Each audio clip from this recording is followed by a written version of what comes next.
Prior to Design Pickle, I was super intentional about what I wanted my life to be without trying to attach how I was going to do it.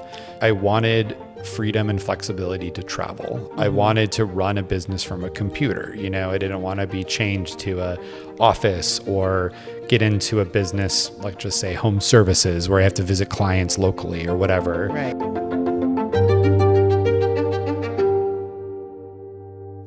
Hello and welcome back to the Oracle on Purpose podcast, where we help founders and entrepreneurs understand and be inspired to live their limitless life of purpose and prosperity by sharing with you some of the great stories of other founders and entrepreneurs.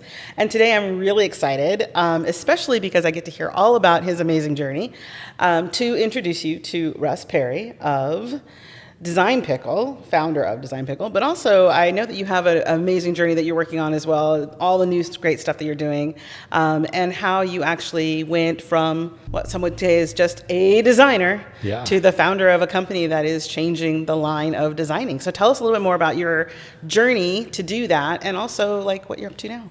Yeah, well, I think it was quite accidental getting into design. I did study it technically for a couple years at ASU, Arizona State, but it wasn't very good. And my first job out of college actually was a favor for a friend and from a friend. And I was thrown into the world of graphic design and visual design at a very small but pretty impactful company in the riveting world of home countertops. Oh, wow. And so I became the lead graphic designer for a company that had product in like Lowe's and home improvement stores around the country. But it was fake it till you make it. I was using InDesign. I had no idea how to use the tool. I was literally like, there wasn't a lot of YouTube content and all of that today where you could just take a class and figure it out.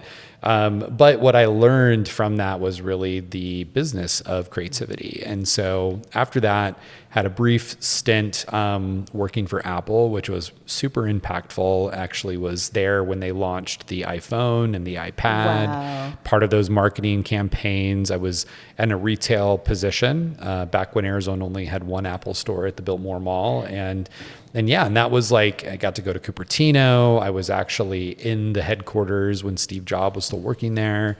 But again, it was more about the business. It was more about marketing. And so at a very young age, I had my first daughter, 22. This was actually my senior year of college. So through this, I was trying to, juggle being a single dad and figuring out that lifestyle. And I got this crazy idea that, how I'll get more freedom and less stress? It's starting a business. Exactly. What could go wrong? Right. Well, yeah. So I was super young and super naive, and when I started my first creative agency, but really, learned so much along the way. And through that journey, kind of at the tail end of about 8-9 years, I met a man in Argentina, and his name is Federico. And Federico, kind of, naively to me, I never thought about designers in other countries. There's all these other, economies. What's going on?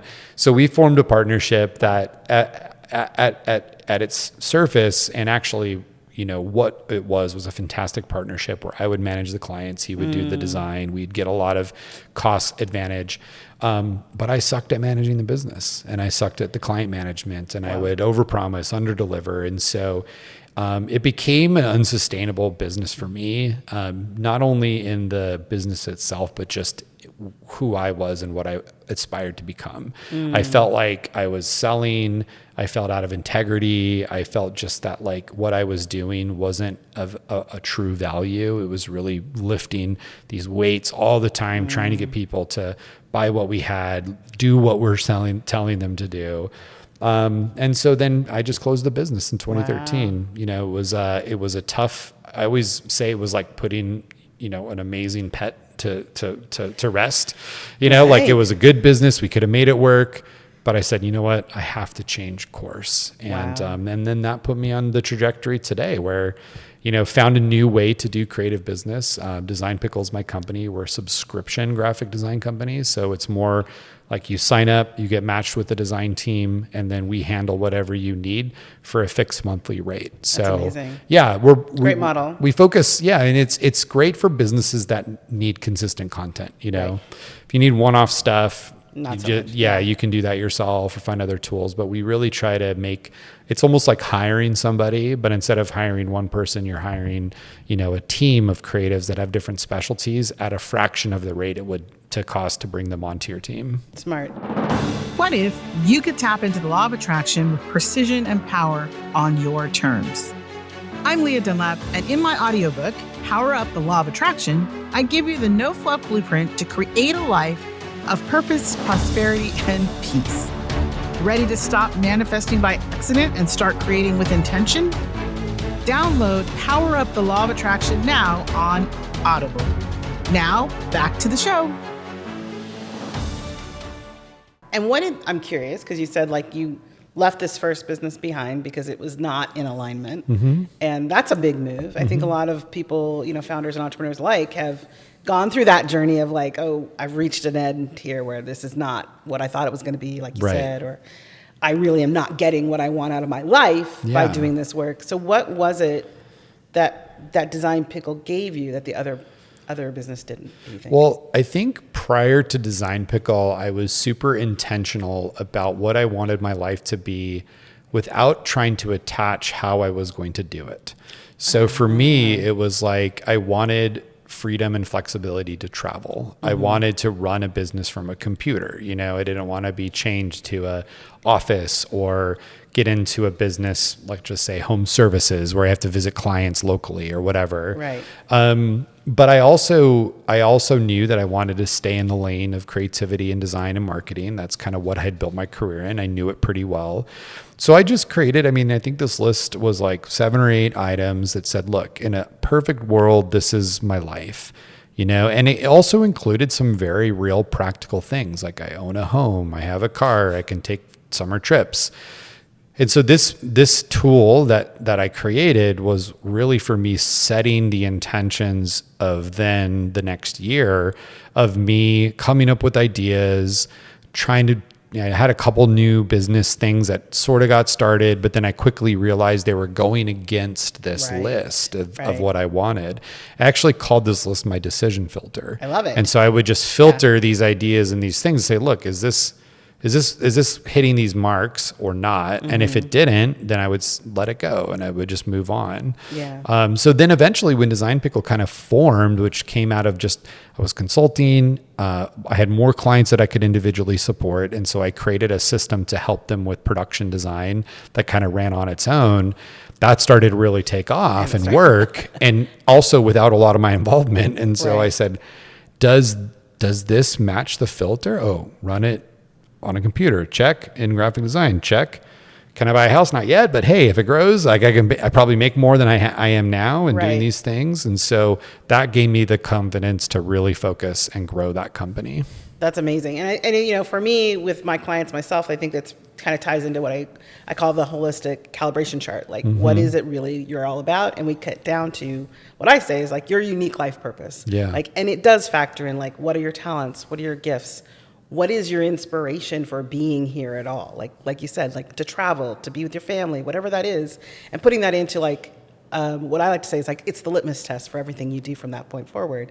Because if you're in alignment with that, as you're saying, then what comes to you next and knowing to let go of things that aren't aligned actually frees you up energetically, right? Absolutely. To do the more of what you're wanting to do. So when you got that energy back and you found the alignment, are you in a place now in your journey where you've been doing this for a few years now? Sounds like 2000. Actually, the Design Pickle was founded in January 2015. So this is our 10th year in business. Yeah, so a significant amount of time. So I'm curious, as you've gotten to this 10th year, do you find yourself looking back at that list and saying, is there more there? Is there another layer of this? Where are you going next for yourself in your own life? I'll tell you what, this is a process now I do every year. And so it's because most of that list I accomplished within, I'd say, the first year or two of starting Design Pickle. Right.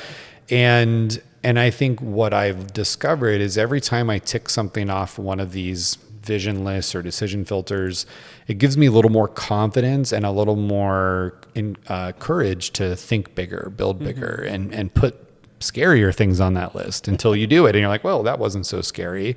So I find myself today really thinking about what are the next 10 years of my impact, not just with the company, but just with, what I know I can create inside of communities.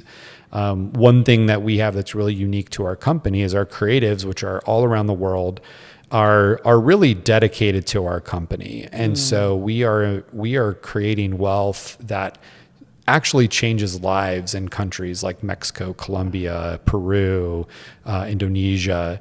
And so that is something that I'm really passionate about. We don't market it. We don't try to use that to grow our own services, but it is like an underpinning thing that really inspires me. So today I'm sort of thinking, okay, over the next 10 years, how do we do that beyond the walls of Design Pickle? How do I do that? And then, every December or so, I sit down, I look at last year's list, I look at this year's list. What did I do? What did I not do? What was just ridiculous and I shouldn't think about anymore? Right. And so for me, it's really just been about personal growth, and professional growth is always 50-50. I'm always, what can I do to grow personally and what can I do to grow the company? And often those are very intertwined. I'd say some of the hardest years of Design Pickle was when I wasn't growing. Right. And I was not either, choosing to be healthy with my physical health, my mental health, or I was 100% focused on the business and not focused on other areas. So it's all about really having that balance. Yeah.